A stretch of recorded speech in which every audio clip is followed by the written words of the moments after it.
अब तक हमने जो कुछ सीखा उसे अब इस्तेमाल में लाते हैं और एक सिंपल सी वर्डप्रेस वेबसाइट बनाते हैं। वर्डप्रेस की कुछ बेसिक सेटिंग्स तो हम पहले ही सेट कर चुके हैं। स्टेज पे अगर हम चाहें तो हम पेजेस में आके एक एक करके अपने पेजेस क्रिएट कर सकते हैं। इसके अलावा अगर हम साइट पे ब्लॉग सेक्शन रखना चाहते हैं तो पोस्ट्स में आकर एक एक करके पोस्ट क्रिएट कर सकते हैं। फिर अपीयरेंस में कस्टमाइज में जाके अपनी साइट के लोग जैसे कि हेडर, फुटर, हेडर लोगो, मेन्यूज, विजेट्स वगैरह सेट कर सकते हैं।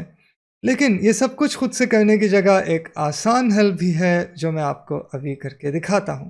इसके लिए हम प्लगइन्स में ऐड न्यू करेंगे। आपको याद होगा कि पिछले सेक्शन में हमने केडेंस थीम इंस्टॉल किया था। अब हम सर्च करेंगे starter templates by Kadence WP। Plugin को इंस्टॉल करके एक्टिवेट करेंगे और अगर आपका केडेंस थीम एक्टिव है तो आपको अपीयरेंस में केडेंस के नीचे स्टार्टर टेम्पलेट्स की ऑप्शन दिखाई देगी। इस पर क्लिक करें। यहाँ आपको चंद फुल साइट टेम्पलेट्स दिखाई देंगे जिनमें से किसी पर भी क्लिक करने पे आप उसे इंस्टॉल कर सकते हैं। मिसाल के तौर पे अगर इस सास टेम्पलेट पे क्लिक करें आपको इसका एक प्रीव्यू दिखाई देगा। आप इसमें से कोई भी अवेलेबल कलर स्कीम पे अगर क्लिक करें तो आप देखेंगे कि इस पूरे डिज़ाइन पे वो नई कलर स्कीम अप्लाई हो गई है। मुझे ये स्कीम पसंद है। मैं इस स्कीम पे क्लिक करके इंपोर्ट करता हूँ। यहाँ पे आपको वार्निंग मिलेगी कि ये इंपोर्टर एक नई और एम्प्टी साइट के लिए बनाया गया है जिसमें कोई पहले से कंटेंट मौजूद ना हो। हमारे लिए कोई मसला नहीं है क्योंकि हमारी इस साइट पे कौन सा कोई कंटेंट मौजूद। और इसके लिए केडेंस ब्लॉक्स के नाम से एक और प्लगइन है वो भी इंस्टॉल होगा क्योंकि वो इसकी रिक्वायरमेंट है। स्टार्ट इंपोर्टिंग पे क्लिक करें और चंद ही लम्हों में आपकी साइट टेम्पलेट के साथ रेडी है। साइट देखते हैं। New tab. साइट इतनी आसानी से सेटअप हो चुकी है। अब हम इसे अपनी मर्ज़ी से चेंज कर सकते हैं। इसमें तमाम कंटेंट को हम अपनी मर्ज़ी के कंटेंट से चेंज कर सकते हैं। हमें डिज़ाइन बनाने की ज़रूरत ही नहीं है क्योंकि डिज़ाइन हमारे लिए इस पूरे टेम्पलेट पैक ने ऑलरेडी बना दिया है। फीचर्स पेज भी है और एक प्राइसिंग पेज भी है। FAQs भी हैं और के अलावा एक अबाउट पेज है। टीम के बारे में भी इंफॉर्मेशन मौजूद है। वैल्यूज़ पे सेक्शन मौजूद है। देखिए कितना खूबसूरत डिज़ाइन है। फाइनली एक कॉन्टैक्ट पेज है। एक स्टैंडर्ड कॉन्टैक्ट फॉर्म है और नॉट टू फॉरगेट आपका ब्लॉग सेक्शन है जिसमें आपकी पोस्ट ग्रिड है। पोस्ट पे क्लिक करें तो उसका सिंगल पोस्ट व्यू भी मौजूद है। आइए अब इसमें कुछ चेंजेस करके इस टेम्पलेट को अपना बनाते हैं। सबसे पहले मैं अपीयरेंसेस में कस्टमाइज़ में आऊँगा ताकि हम अपनी मर्ज़ी का लोगो और अपनी मर्ज़ी का साइट आइकन सेलेक्ट कर सकें। कस्टमाइज़र में इस थीम की बहुत ऑप्शंस मौजूद हैं और अगर हम उन ऑप्शंस को एक्सप्लोर करने में लग गए तो हमारा पूरा कोर्स सिर्फ इस थीम की कस्टमाइजेशन में ही लग जाएगा। इस वजह से मैं सिर्फ अभी उन ऑप्शंस को देखूँगा जिनकी हमें अभी इस वक्त इस टेम्पलेट को अपनी मर्ज़ी के मुताबिक एडिट करने के लिए ज़रूरत है। बाकी मैं आपको इनकरेज करूँगा, मशवरा दूँगा कि आप ये वर्डप्रेस इंस्टॉल करें, इस पे केडेंस थीम इंस्टॉल करें और इसकी इन तमाम ऑप्शन से खेलें कि बहुत सी ऑप्शंस आप एक्सपेरिमेंट करके आसानी से सीख सकते हैं। अभी हम आते हैं साइट आइडेंटिटी पे। यहाँ अपनी साइट का आइकॉन सेलेक्ट करते हैं। मैंने ऑलरेडी ये आइकन क्रिएट करके अपलोड किया हुआ है जो करने पे आप देखेंगे कि जैसे ही मैं पब्लिश करूँगा ये हमारी साइट के टैब में भी आइकन आ जाएगा। और ये जो आप प्रीव्यू देख रहे हैं ये अगर आप किसी मोबाइल फ़ोन पे अपनी साइट को होम स्क्रीन पे ऐड करते हैं तो उसके लिए भी यही आइकन इस्तेमाल होगा। अगर आप नहीं चाहते कि इस ऐप आइकन का बैकग्राउंड ब्लैक दिखाई दे तो आप ऐसा आइकन अपलोड करें जिसका बैकग्राउंड ब्लैक ना हो, जो पूरा एक सॉलिड बैकग्राउंड। मुझे इसमें इतनी दिलचस्पी नहीं है, इस वजह से मैं वापस आता हूँ और मैं अभी अपनी साइट के लोगो की तरफ जाता हूँ। इसके लिए मैं आऊँगा हेडर में, लोगो पे क्लिक करूँगा और यहाँ आके मैं चेंज लोगो। मैंने अपनी इस साइट के लिए जो एक लोगो बनाया है, एक कलर फॉर्मेट में बनाया है और एक वाइट में भी बनाया है। इस डिज़ाइन पे अगर हम देखें तो वाइट फॉर्मेट ही अच्छा लगेगा क्योंकि यहाँ बैकग्राउंड पे कलर इस्तेमाल हो रहे हैं। वाइट फॉर्मेट लोगो सेलेक्ट करूँगा और इसे क्रॉप करने की जगह मैं स्किप क्रॉपिंग करूँगा, वरना लोगो का सिर्फ ये सेंटर वाला पार्ट ही आएगा, जबकि मेरा लोगो काफ़ी वाइड है। आप देखें कि यहाँ जो पहले से मौजूद इस टेम्पलेट का एडिट लोगो था उसकी जगह मेरा लोगो आ चुका है। साइज़ बहुत छोटा है, इसे हम बड़ा करके 170 की जगह 256 पिक्सल्स कर देते हैं और पब्लिश करते हैं।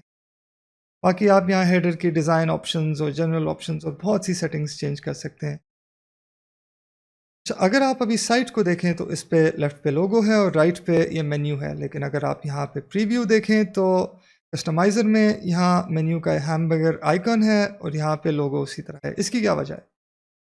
बेसिकली कस्टमाइज़र में ये जो प्रीव्यू एरिया है ये कुछ नैरो है, जिस वजह से ये विड्थ एक टैबलेट लेआउट की विड्थ बन रही है। अगर मैं कस्टमाइज़र के कंट्रोल्स को हाइड करता हूँ तो ये एरिया इतना वाइड हो जाता है कि हमें डेस्कटॉप का प्रीव्यू दिखाई दे रहा है। केडेंस एक रिस्पॉन्सिव थीम है, ये आपको डेस्कटॉप के लिए अलहदा लेआउट के ऑप्शंस देता है और टैबलेट या मोबाइल के लिए अलहदा लेआउट के ऑप्शंस देता है। अभी इस हेडर सेक्शन में डेस्कटॉप के हेडर में यहाँ लोगो है लेफ़्ट पे और राइट पे प्राइमरी नेविगेशन है, लेकिन अगर मैं डेस्कटॉप टैब की जगह टैबलेट/मोबाइल टैब पे क्लिक करूँ तो आप देखेंगे कि लेफ़्ट पे लोगो है और राइट पे ट्रिगर है। ये वो ट्रिगर बटन है जो आपकी नेविगेशन को ओपन करता है।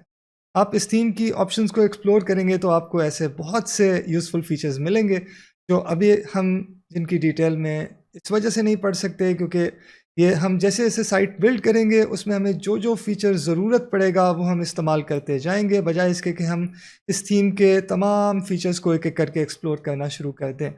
उसके लिए मैं आपको इनकरेज करूँगा कि आप एक्सपेरिमेंट करें, इस थीम से खेलें, इसके तमाम फीचर्स को जानें, क्योंकि ये वर्डप्रेस की दुनिया के सबसे फीचर रिच फ्री थीम्स में आता है। चलिए वापस चलते हैं और अब हम देखते हैं फुटर को। उससे पहले हम कस्टमाइज़र में ये टैबलेट व्यू से डेस्कटॉप व्यू पे वापस आ जाते हैं और फुटर पे चलते हैं। मैं चाहता हूँ कि फुटर में लेआउट इससे मिलता-जुलता ही रहे, लेकिन ये जो फुटर की बॉटम की नेविगेशन है इसमें कॉपीराइट को मैं कस्टमाइज़ करना चाहता हूँ। तो मैं इसमें अगर इस कस्टमाइज़ेशन आइकन पे क्लिक करूँगा, यहाँ पे मैं देख सकता हूँ कि ये कुछ कोड्स इस्तेमाल कर रहा है, जिसकी वजह से कॉपीराइट की इस लाइन में सारा कंटेंट ऑटोमेटिकली आ रहा है। सबसे पहला कोड कॉपीराइट के सिंबल का है, उसके बाद कोड है ईयर का, के बाद साइट टाइटल का और आखिर में थीम क्रेडिट का। मैं थीम क्रेडिट का कोड नहीं शो करना चाहता, इस वजह से इसे मैं डिलीट कर देता हूँ। और अब हमारा ये कॉपीराइट टेक्स्ट हो गया है, copyright 2020 let's build with WordPress. मैं इसमें कुछ अगर ऐड करूँ, मिसाल के तौर पे जिस ऑर्गेनाइजेशन का कॉपीराइट है उसका नाम ऐड करूँ, which would be extreme commerce. Now it says copyright extreme commerce 2020, actually year पहले आना चाहिए। और साइट टाइटल की यहाँ पे ख़ास ज़रूरत नहीं है, उसकी जगह मैं ऑल राइट्स रिजर्व्ड लिख देता। तो इसमें अभी तक 2 कोड इस्तेमाल हो रहे हैं, उसके अलावा मैंने कस्टम कंटेंट ऐड कर दिया है, इसे मैं पब्लिश कर लेता हूँ। अगर मैं चाहता हूँ कि फुटर का मेन्यू भी कोई मुख्तलिफ मेन्यू हो, तो इस पे अगर आप माउस हवर करें तो ये पेन आइकन दिखाई दे रहा है, इस पर क्लिक करें, ये मेन्यू सिलेक्शन की ऑप्शन ओपन हो जाएगी। ये एक बड़ा अच्छा शॉर्टकट है कि आप कस्टमाइज़र में सारी ऑप्शंस ढूंढने की जगह किसी हेडर के या फुटर के किसी सेक्शन को एडिट करना चाहते हैं, उस पर आप माउस हवर करें तो एडिट की ऑप्शन आ जाएगी, जिससे आप उस सेक्शन को एडिट करने वाले एरिया में डायरेक्टली पहुँच जाएंगे। यहाँ सिलेक्ट मेन्यू पे आते हैं और हम देखते हैं कि यहाँ प्राइमरी मेन्यू में एक सास मेन्यू के नाम से मेन्यू सिलेक्टेड है और सेकेंडरी में कुछ भी अभी सिलेक्टेड नहीं है, हमें उसकी ख़ास ज़रूरत भी नहीं है, हम अभी सेकेंडरी मेन्यू इस्तेमाल नहीं कर रहे। लेकिन सेकेंडरी मेन्यू का आपको मैं एक आइडिया देता चलूँ कि वो आप अगर चाहते हैं इस मेन्यू से ऊपर या इससे नीचे एक और मेन्यू भी शो हो जो कुछ साइट्स में काफ़ी यूज़फुल होता है, उसके लिए आप ये ऑप्शन इस्तेमाल कर सकते हैं। हमें अभी इसकी ज़रूरत नहीं है। और मोबाइल मेन्यू में हम चूज़ कर सकते हैं कि स्पेसिफ़िकली मोबाइल पे जब आप ये ऑप्शन ओपन करें तो कौन-सा मेन्यू शो हो। अगर आप इसे सिलेक्ट नहीं भी करते तो ये जो डिफ़ॉल्ट प्राइमरी मेन्यू सिलेक्टेड है वो ही दिखाएगा, इसलिए हम इसे अनसिलेक्टेड भी छोड़ सकते हैं। और फुटर में अगर आप चाहते हैं कि कोई मुख्तलिफ मेन्यू दिखाई दे, मिसाल के तौर पे ये मैंने कस्टम मेन्यू फुटर नेविगेशन के नाम से ऐड किया था। अगर आप ये दिखाना चाहते हैं तो आप सेलेक्ट कर सकते हैं, और इसमें फ़िलहाल सिर्फ प्राइवेसी पॉलिसी का मेन्यू आइटम एडेड है। आप चाहें तो उसमें मज़ीद आइटम्स ऐड भी कर सकते हैं। हम इसे भी फ़िलहाल सास मेन्यू पे ही रखते हैं। चेंजेस को पब्लिश करते हैं। कस्टमाइज़र में हमें अभी जितनी चेंजेस की ज़रूरत थी वो हमने कर ली है, लेकिन मैं आपको बहुत इनकरेज करूँगा कि आप कस्टमाइज़र में इस थीम की तमाम ऑप्शंस को ज़रूर एक्सप्लोर। अब वापस आते हैं और इन पेजेस के कंटेंट को चेंज करना सीखते हैं। अगर आप ऑल पेजेस में आएँ तो आप देखेंगे कि जितने भी पेजेस इस टेम्पलेट पैक ने क्रिएट किए हैं वो यहाँ पे मौजूद हैं, और इन्हें हम यहाँ एडिट कर सकते हैं। तो सबसे पहले होम पेज को एडिट करते हैं। यहाँ आपको मिलेगा वर्डप्रेस का डिफ़ॉल्ट पेज बिल्डिंग एक्सपीरियंस, जिसे गुटनबर्ग कहा जाता है।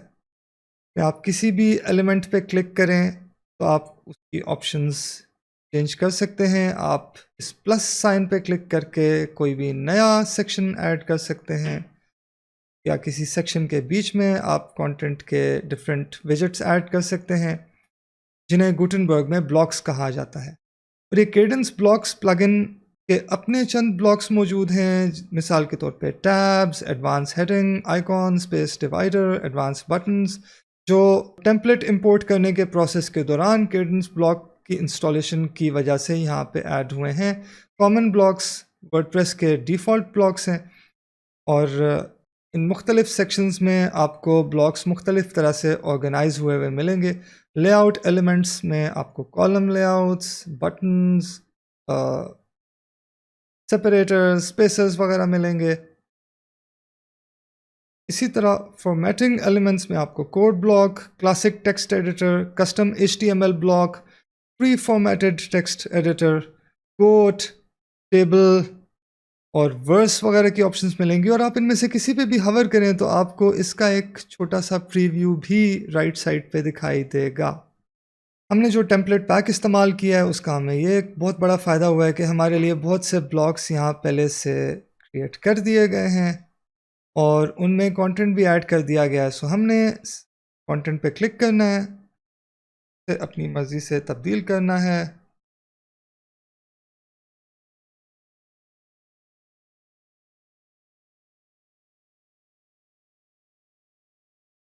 उसके बाद अपडेट पे क्लिक करना है, और हमारी चेंजेस साइट पे आसानी से अप्लाई हो जाएंगी।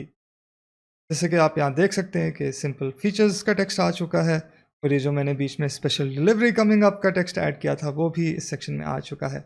इसी तरह आप तमाम सेक्शंस को, उनमें मौजूद इमेजेस को, उनमें मौजूद किसी भी तरह के ब्लॉग्स को और किसी भी तरह के कंटेंट को बहुत आसानी से एडिट कर सकते हैं। ये था एक क्विक एंड ईजी शॉर्टकट अपनी साइट को डिज़ाइन के साथ सेटअप करने का, और इसमें जाके एक एक पेज क्रिएट करने की ज़रूरत नहीं पड़ी, एक एक पोस्ट क्रिएट करने की ज़रूरत भी नहीं पड़ी। आप देख सकते हैं यहाँ ब्लॉग पोस्ट के सेक्शन में कुछ पोस्ट्स भी इस टेम्पलेट ने इंपोर्ट कर ली हैं, और इन पोस्ट को एडिट करना भी उतना ही आसान है जैसे कि हमने अभी पेज को एडिट करने का तरीका देखा। अब अगले लेसन्स में हम देखेंगे कि हम अपनी साइट पे फॉर्म्स कैसे ऐड कर सकते हैं।